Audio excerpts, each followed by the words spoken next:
Well, hello friends, welcome back to our YouTube channel and my name is Aniket Patil और आज हम आपके लिए लेके आए केमिस्ट्री 1 इंजीनियरिंग में जो पढ़ा जाता है। तो उसके पहले मैं दो लाइन बोलना चाहूँगा।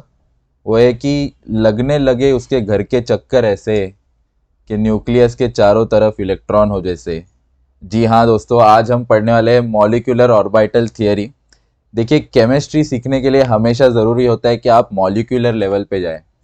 और मॉलिक्यूलर लेवल पे जाना मतलब सबसे पहले अंडरस्टैंड करना कि एटम्स कैसे काम करते हैं, एटम्स के अंदर क्या है। तो जैसे कि अब अपने को पता ही है कि जे जे थॉमसन, सर रुदरफोर्ड, इन्होंने इस पे बहुत रिसर्च कर रखा है। जैसे जे जे थॉमसन ने प्लम पुडिंग मॉडल दिया और उन्होंने इलेक्ट्रॉन की खोज की थी। और सर रुदरफोर्ड जिन्होंने न्यूक्लियस का डिस्कवरी किया था और न्यूक्लियस के अंदर प्रोटॉन होता है, ये भी अपने गोल्ड फॉइल एक्सपेरिमेंट से बताया था। और उसके बाद एक बेसिक स्ट्रक्चर ऑफ एटम बनने लगा जिसमें we use to understand that एक न्यूक्लियस होता है, न्यूक्लियस के अराउंड कुछ शेल्स होती है, शेल्स में इलेक्ट्रॉन्स रिवॉल्व करते रहते हैं। बट वो एक बहुत ही प्रिमिटिव मॉडल था और वो एक इनकम्प्लीट मॉडल था। उसके बाद नील बोर्स आए और नील बोर ने ऐसे इन थियरीज को क्वेश्चंस पूछे कि बहुत सारी थियरीज इनकी रॉन्ग प्रूव हो गई थी। उसके बाद आए थे वर्नर हाइजनबर्ग, जिनके वजह से हम लोग को हाइजनबर्ग अनसर्टेनिटी प्रिंसिपल और इतना कुछ उस मॉलिक्यूलर ऑर्बिटल्स और एटॉमिक ऑर्बिटल्स के बारे में समझने मिला उसके बाद। तो देखते हैं कि ये वर्नर हाइजनबर्ग क्या बोलता है। वर्नर हाइजनबर्ग बोलता है, one cannot SIM one cannot simultaneously determine both the position and momentum of an electron. इसका मतलब क्या है दोस्तों? इसका मतलब ये है कि इलेक्ट्रॉन ना तो एक पार्टिकल है और ना कि एक वेव है। तो इसका इसका मीनिंग क्या है कि अपन वेव को कभी कैप्चर नहीं कर सकते, पार्टिकल को कैप्चर कर सकते, बट लाइट जो एक वेव है उसको अपन कभी कैप्चर नहीं कर सकते। उसी तरह हाइजनबर्ग ये बोलना चाहते थे कि the more certain you are about where the electron is, the less certain you can be about where it is going. मतलब अपन इलेक्ट्रॉन की एक पोजीशन जो है वो वो बोल नहीं सकते कि इलेक्ट्रॉन एटम में एग्जैक्टली exactly कहाँ होगा। सो इसका कॉन्टेक्स्ट क्या निकला कि since it is impossible to know where an electron is at a certain time, a series of calculations are used to approximate the volume and time in which the electron can be located. इसका meaning एक probability निकालते हैं कि electron atom में exactly exactly कहाँ होगा, क्योंकि वो एक डुअल नेचर शो करता है, वो एक पार्टिकल भी है और एक वेव भी है। तो उसकी एक प्रोबेबिलिटी कि इलेक्ट्रॉन इस पॉइंट में कहाँ होगा, या फिर what is the position of the electron in the atom. So इससे अपने को क्या मिलता है? इससे अपने को एटॉमिक ऑर्बिटल के बारे में कुछ समझता है कि orbital where an electron is revolving is a three-dimensional region within an atom where the probability of finding the electron is highest. ठीक है। अभी तक रुदरफोर्ड और जे जे थॉमसन, इनका ये कहना था कि एटम है, और नील बोर, इनका कहना था कि एटम है, अंदर न्यूक्लियस है, उसके अराउंड इलेक्ट्रॉन रिवॉल्व कर रहे हैं। बट ऐसा नहीं है। वो एक 2D स्ट्रक्चर इमेजिन कर रहे थे, बट एक्चुअल में हो रहा है कि वो 3 डायमेंशनल स्ट्रक्चर है। और वो हमें कैसे पता चल रहा है? उसकी प्रोबेबिलिटी निकाल के। सो उसके बाद क्या पता चला कि only 2 electrons can occupy one orbital and they must have different spin states. इसका मतलब क्या है दोस्तों? कि एक इलेक्ट्रॉन की स्पिन ऐसी होगी और दूसरे इलेक्ट्रॉन की स्पिन ऐसी होगी, कि no 2 electrons can have the same same spins. Next क्या पता चला कि orbitals are grouped into subshells. तो जैसे पहले इमेजिन हो रहा था कि एटम का स्ट्रक्चर ऐसा है, ये बीच में न्यूक्लियस है, ये फर्स्ट ऑर्बिट है, ये सेकंड ऑर्बिट है, ये थर्ड ऑर्बिट है। तो ऐसा बिल्कुल भी नहीं है। ये एक 3D स्ट्रक्चर है और हर एक शेल के अंदर कुछ सबसेल कुछ सबशेल्स है, और उन सबशेल्स का नाम हमने दिया है ऑर्बिटल्स, जिसको S P D F, ये 4 टाइप के ऑर्बिटल्स हैं। So I hope this is clear कि ऑर्बिटल्स क्या होते हैं। ऑर्बिटल्स होते हैं एक 3 dimensional region around the nucleus wherein the probability of finding the electron is highest। तो देखते हैं पहला कौन सा टाइप का ऑर्बिटल है। तो एस ऑर्बिटल है ये। तो 4 टाइप के ऑर्बिटल है, एस पी डी एफ। इसमें से आज अपन देखने वाले 3 टाइप के orbital, S orbital, P orbital और डी ऑर्बिटल, और इनके बीच में क्या डिफरेंस है एग्जैक्टली, शेप से लेके डिफरेंस है या नंबर ऑफ इलेक्ट्रॉन से लेके डिफरेंस है, तो वो डिफरेंस आज अपन देखेंगे। तो दोस्तों एस ऑर्बिटल क्या है, अभी 11th-12th की केमिस्ट्री में भी ये पढ़ा हुआ है कि एस ऑर्बिटल जो सबसे पहला ऑर्बिटल है एटम का वो होता है 1s ऑर्बिटल, और वो 1s ऑर्बिटल होता है spherical in nature. So S orbital की प्रॉपर्टी क्या है, it has only one shape and orientation and it is represented as ns। so it has one shape, one orientation and represented as ns। अभी n क्या है इसमें, n मतलब कौन से ऑर्बिट में है। जैसे फर्स्ट ऑर्बिट में है तो 1s हो गया, सेकेंड ऑर्बिट में 2s हो गया, थर्ड ऑर्बिट में 3s हो गया, ऐसे करके n का मतलब क्या है, प्रिंसिपल क्वांटम नंबर। ये अपन आगे भी देखेंगे, but n is principal quantum number. ठीक है, अभी नेक्स्ट क्या है, angular distribution remains uniform at every angle in space. Angular distribution remains uniform, इसका मतलब क्या है कि एस ऑर्बिटल ये एक स्फेरिकल शेप का ऑर्बिटल है, क्योंकि उसका एंगुलर डिस्ट्रीब्यूशन पूरे एटम, पूरे न्यूक्लियस के अराउंड सेम है। इसका मतलब वो एक स्फेरिकल नेचर रहेगा उसका। Higher energy S orbitals have nodes where probability of finding electron is 0। जैसे इधर देख सकते हैं कि ये जो डार्क एरिया दिख रहा है अपने को, वो एक नोड है। तो वहां पे इलेक्ट्रॉन फाइंड करने की प्रोबेबिलिटी 0 होती है, जबकि ये अंदर का वाइट रीजन है, वहां पे probability of finding electron highest होती है। तो हर ऑर्बिटल में ऐसे नोड्स रहेंगे, जैसे एस में भी रहेगा, पी में भी रहेगा, डी में भी रहेगा। तो अपन देखते हैं वो कैसे, कौन से ऑर्बिटल में कहाँ पे नोड्स रहेंगे। अभी एस ऑर्बिटल का और क्या पता है अपने को कि एस ऑर्बिटल्स का अजीमुथल क्वांटम नंबर एल, जिसको एल से डिनोट करते हैं, अजीमुथल क्वांटम नंबर, ये याद रखो। चार टाइप के क्वांटम नंबर है। एक है प्रिंसिपल क्वांटम नंबर जो ऊपर देखा n, दूसरा है अजीमुथल क्वांटम नंबर जो l है, तीसरा टाइप का क्वांटम नंबर है वो है ml जो कि मैग्नेटिक क्वांटम नंबर है, और लास्ट क्वांटम नंबर है स्पिन, मतलब क्लॉकवाइज है या एंटी क्लॉकवाइज है। तो ये 4 टाइप के क्वांटम नंबर है। ये अपन ने 11th-12th में पढ़ा हुआ रहता है, बट अभी अपन भूल जाते हैं। तो azimuthal quantum number S orbital का है 0। एस ऑर्बिटल का क्वांटम नंबर 0। नेक्स्ट क्या पता है अपने को, इसका मैग्नेटिक क्वांटम नंबर ml, वो भी 0 है, क्योंकि l ही 0 है तो ml भी 0 ही रहेगा। अभी पी ऑर्बिटल में ऐसा क्या डिफरेंट है, तो पी ऑर्बिटल में एक्चुअली 3 ऑर्बिटल शामिल है, और इसका रिप्रेजेंटेशन अपन करते हैं पी एक्स, पी वाई और पी जेड से।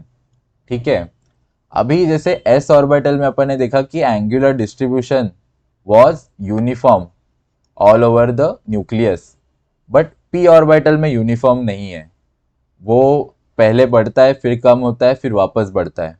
तो इसका मतलब क्या है कि it has a dumbbell shape. जैसे यहाँ पे देख सकते हैं, it has a dumbbell shape. ये वाई एक्सिस से अपन देख रहे हैं, इसलिए अपने को सिर्फ आगे का हिस्सा दिख रहा है, but it also has a dumbbell shape. तो एस ऑर्बिटल क्या था, स्फेरिकल शेप था, पी ऑर्बिटल है डम्बल शेप। अभी नेक्स्ट क्या पता है अपने को कि angular nodes where the probability of finding electron is 0, तो इनके पास कितने हैं? 2 एंगुलर नोड है। कौन सा एंगुलर नोड है?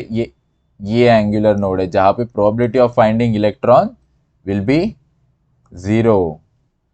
तो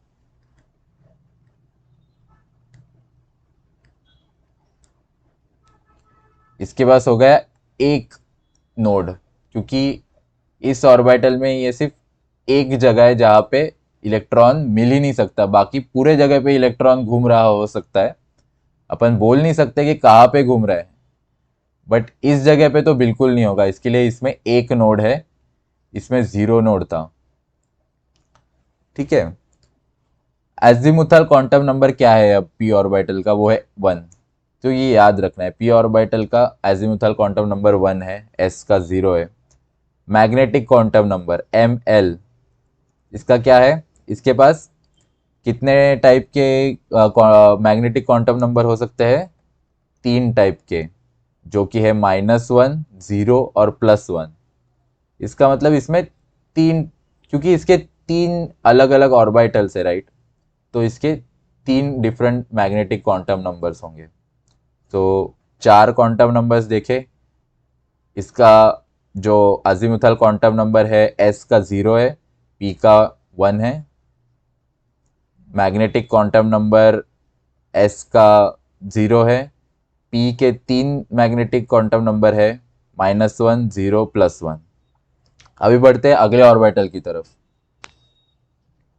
तो अगला ऑर्बिटल है अपना डी ऑर्बिटल। D orbital. तो अभी डी ऑर्बिटल में क्या खेल हो रहा होता है कि अकॉर्डिंग टू द ओरिएंटेशन जो है इसका 5 अलग अलग टाइप के इसमें ऑर्बिटल्स है, और सबके orientation along the axis, along the plane अलग है। जैसे ये डी एक्स वाई हो गया, तो ये एक्स वाई प्लेन में है, मतलब हॉरिजॉन्टल प्लेन में है। ये डी एक्स जेड हो गया, ये डी वाई जेड हो गया, इन लोग वर्टिकल प्लेन में है, बट इनके एंगल्स अलग है। D X square -Y square, इस ये भी हॉरिजॉन्टल प्लेन में है। और ये डी जेड स्क्वायर जो है, इसका शेप बिल्कुल अलग है बाकी सब ऑर्बिटल से। तो ये है डी जेड स्क्वायर ऑर्बिटल।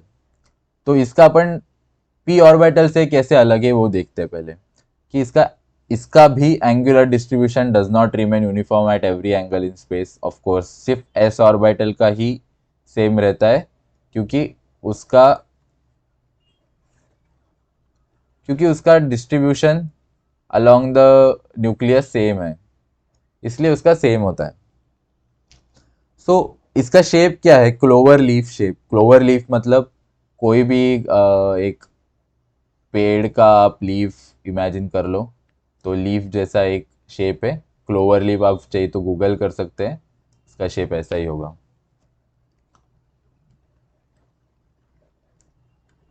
अभी नेक्स्ट क्या है कि 2 angular nodes way probability of finding electron is 0। इसमें 2 एंगुलर नोड्स होंगे। पी में एक एंगुलर नोड था जहां पे probability of finding electron is 0।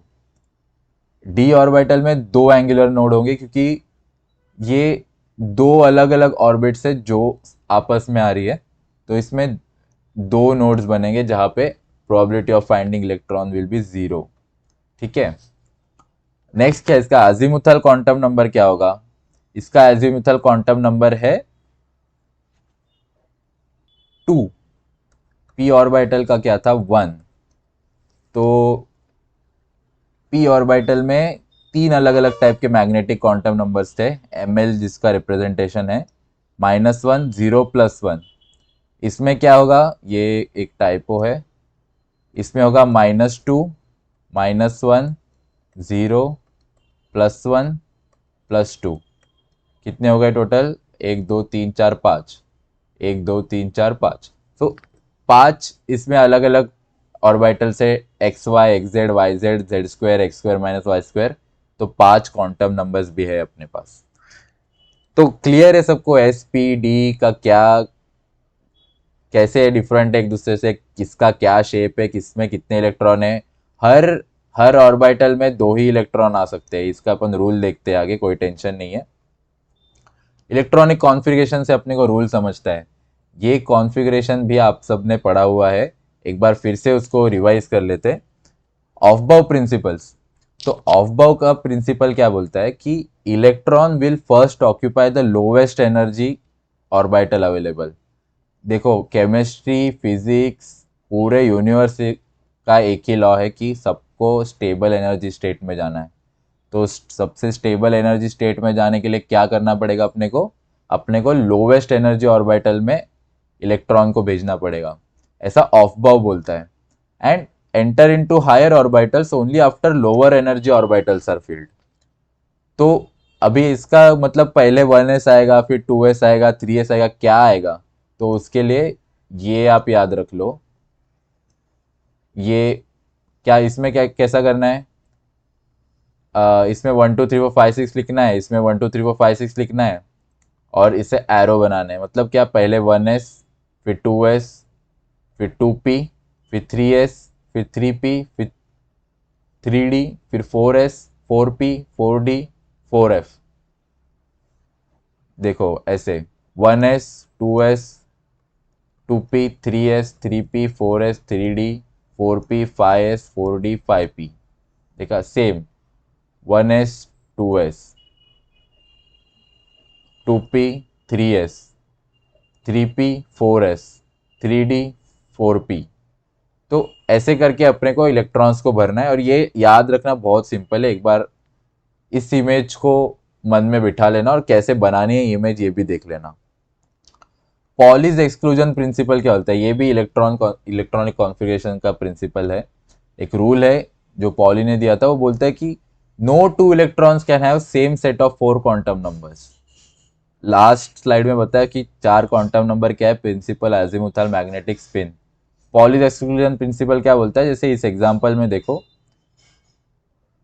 ये देखो ये सही है, no two electrons can have same quantum number, same 4 quantum number, जिसमें ये भले ही इनका principal azimuthal magnetic quantum number same है, ये दो इलेक्ट्रॉन्स का, बट उनका स्पिन अपोजिट है। बट इस एग्जांपल में देखो जो गलत है, इस एग्जांपल में देखो इसमें दोनों का स्पिन सेम है, तो इनके चारों क्वांटम नंबर सेम हो गए, जो कि गलत है। इसमें भी स्पिन दोनों क्या एंटी क्लॉकवाइज है, तो वो गलत हो गया। लास्ट रूल है Hund's rule of maximum multiplicity. ये क्या बोलता है कि इफ टू और more orbitals of equal energy are available, जैसे इधर देख लो, ये equal energy of orbitals are available, ठीक है, electrons will occupy them individually before filling them in pairs. मतलब क्या, ये दो ऑर्बिटल्स पहले से भरे हुए हैं, अभी अगर एक और इलेक्ट्रॉन आया तो वो कहाँ जाएगा? वो इसमें जाएगा, इसमें जाएगा, या इसमें जाएगा? तो हंट्स रूल बोलता है कि पहले भाई इसमें जाएगा, और फिर जो है वो इसमें जाएगा, इसमें जाएगा, इसमें जाएगा। ठीक है, ये समझ रहा है सबको? हंट्स रूल समझ रहा है सबको?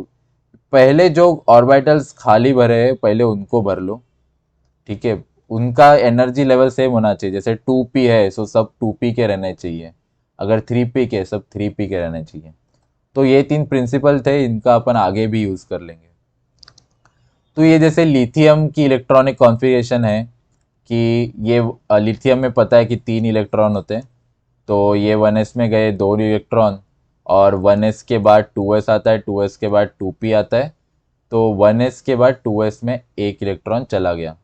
ठीक है, भी m है इसका मैग्नेट m है इसका मैग्नेटिक क्वांटम नंबर, जो कि इसका हाफ है, क्योंकि इसका स्पिन जो है वो क्लॉकवाइज है और इसका स्पिन एंटी क्लॉकवाइज है। नेक्स्ट, ये कुछ एग्जांपल्स है इलेक्ट्रॉनिक कॉन्फ़िगरेशन के, तो अपन देख सकते हैं इसमें कि जैसे लिथियम का एग्जांपल तो सबको समझ में आया ही होगा कि 3 इलेक्ट्रॉन है, पहले 2 इलेक्ट्रॉन 1s में गए, दूसरा इलेक्ट्रॉन भी उधर ही गया, तीसरा इलेक्ट्रॉन बचा था तो 1s में चला गया, 2s में चला गया। ठीक है, अभी तक 2p 3s ये सब खाली है इसमें। ठीक है, ये मैं पेन का कलर थोड़ा अलग ले लेता हूँ इसके लिए। ठीक है, तो बेरिलियम में 4 इलेक्ट्रॉन है, तो ये 4 ऐसे भर गए। अभी आप पूछो कि ये इसमें भरा और फिर ये एक इसमें क्यों नहीं भरा? क्यों नहीं भरा? क्योंकि 2s और 2p का एनर्जी लेवल सेम नहीं है। अगर सेम होता तो आप जैसे बोल रहे हो कि ये इलेक्ट्रॉन इधर शिफ्ट होके ऐसा होना चाहिए तो हो जाता। यहां तक सब सेम है। कार्बन और नाइट्रोजन का मेन देखते हैं। इसमें 6 इलेक्ट्रॉन है तो 4 तो इसमें भर गए, 2 बचे अपने पास, 2 इलेक्ट्रॉन बचे। एक 2p x में आ गया, एक एक 2p y में आ गया। ठीक है, 2p x में आ गया, 2p y में आ गया। अभी नाइट्रोजन में एक और इलेक्ट्रॉन ऐड हो गया तो वो कहा जाएगा 2p z में जाएगा, ना कि 2p x में फिर से जाएगा, तो ये गलत है।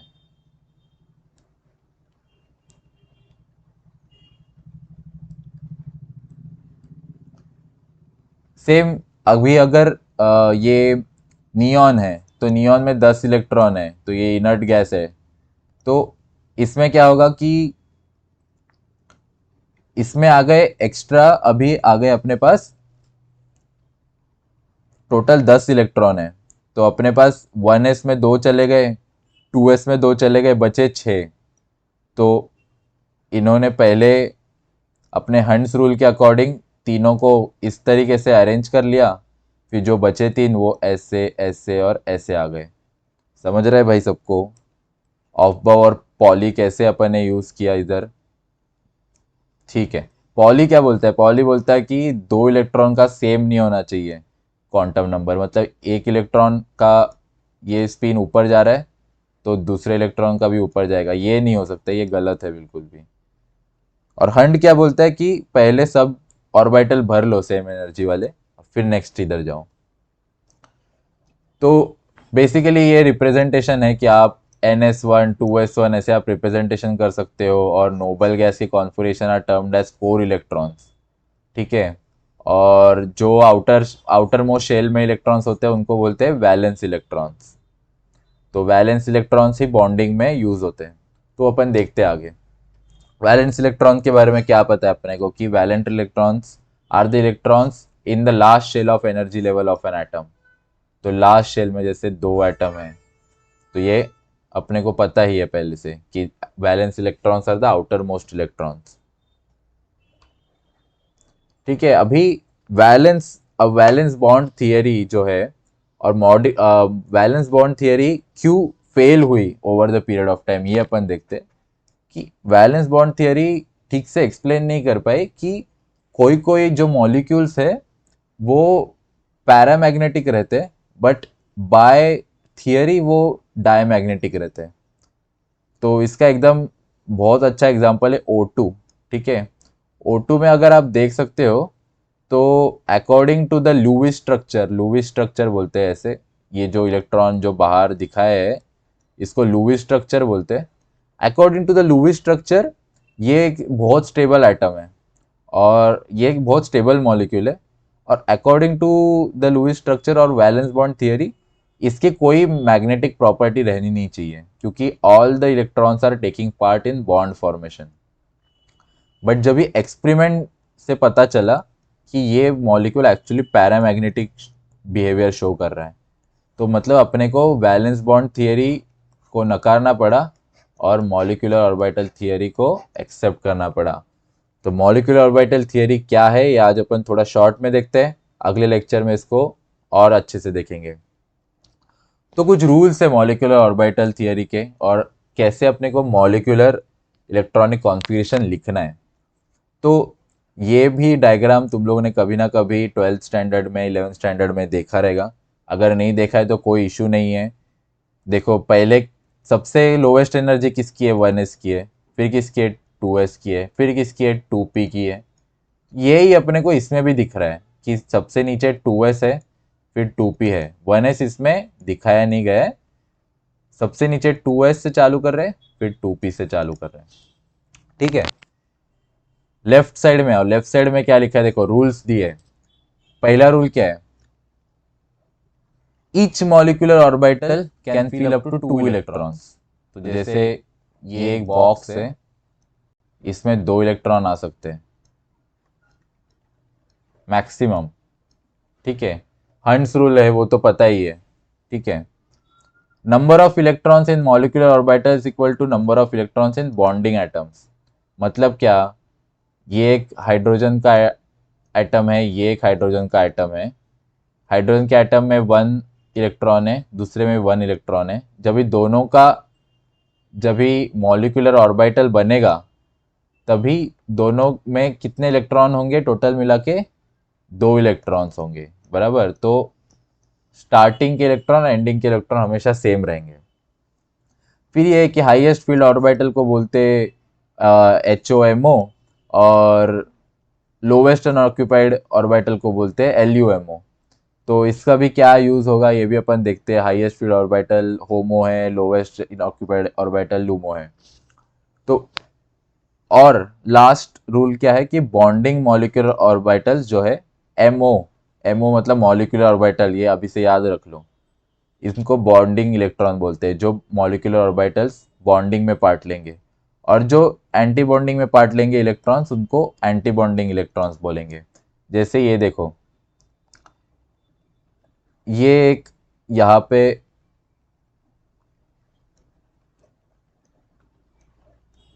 ठीक है, ये 2 इलेक्ट्रॉन है, ये 2 इलेक्ट्रॉन है, इनका अभी मॉलिक्यूल बनने जा रहा है। तो सबसे पहले यहाँ पे 2 इलेक्ट्रॉन आएंगे, तो ये बन गया बॉन्डिंग बॉन्डिंग ऑर्बिटल।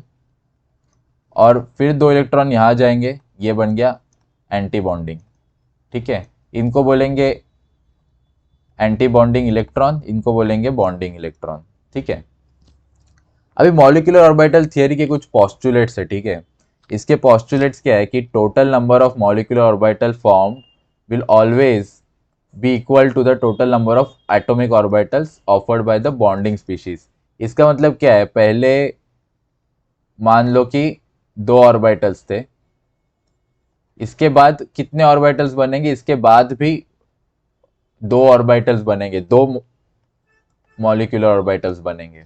ठीक है, there exist different types of molecular orbital, that is bonding orbitals, anti bonding orbitals. ठीक है, तो इसका बॉन्डिंग और एंटी बॉन्डिंग क्या है कि बॉन्ड जब बनता है तो एनर्जी कम होती है, और एंटी बॉन्डिंग जब बनता है तब एनर्जी बढ़ती है। तो for every bonding orbital there is an anti bonding molecular orbital, ये हमेशा याद रखना। तो anti-bonding molecular orbital will always have higher energy, of course, and the parent orbitals where bonding molecular orbitals will have lower energy। ये भी है कि जहाँ पे बॉन्ड बन रहा है तो एनर्जी कम हो रही है, जहाँ पे एंटी बॉन्डिंग बन रहा है वहाँ पे एनर्जी बढ़ रही है। ठीक है, the electrons are filled in molecular orbital in the increasing order of orbital energy. ये तो अपन ने देखा है, ऑफ बाउ प्रिंसिपल है ये क्या है, ऑफ बाउ प्रिंसिपल। जैसे 1s के बाद 2s भरेगा, 2s के बाद 2p भरेगा, और so on and so forth। The most effective combinations of atomic orbitals occur when combining atomic orbitals have similar energy। मतलब जो सबसे स्टेबल बॉन्ड कब बनेगा, जब भी सिमिलर एनर्जी के एटॉमिक ऑर्बिटल्स कंबाइन होंगे। और ये मॉलिक्यूलर ऑर्बिटल थियरी है, ये तीनों के प्रिंसिपल फॉलो करती है। और इसको रिप्रेजेंट अपन करेंगे लीनियर कॉम्बिनेशन से और यूनिफाइड एटम मेथड से, जो कि अपन नेक्स्ट क्लास में देखेंगे कि एग्जैक्टली मॉलिक्यूलर ऑर्बिटल O2 का मॉलिक्यूलर ऑर्बिटल क्या है, N2 का मॉलिक्यूलर ऑर्बिटल क्या है, HCl का मॉलिक्यूलर ऑर्बिटल क्या है। ऐसे कुछ मॉलिक्यूल्स लेंगे अपन और उनके मॉलिक्यूलर ऑर्बिटल्स इस डायग्राम में इनको कंस्ट्रक्ट करेंगे, तभी आएगा असली मज़ा। तो दोस्तों देखते रहिए तब तक अपना चैनल, और पूछते रहिए डाउट्स, जितने डाउट्स आते हैं डाउट्स पूछते रहिए। अपन एक डाउट सॉल्विंग सेशन भी रखेंगे। मिलते हैं अगले क्लास में, जिसमें अपन डिस्कस करेंगे कैसे मॉलिक्यूलर ऑर्बिटल्स बनते हैं। ओके, तब तक take care, thank you, bye bye.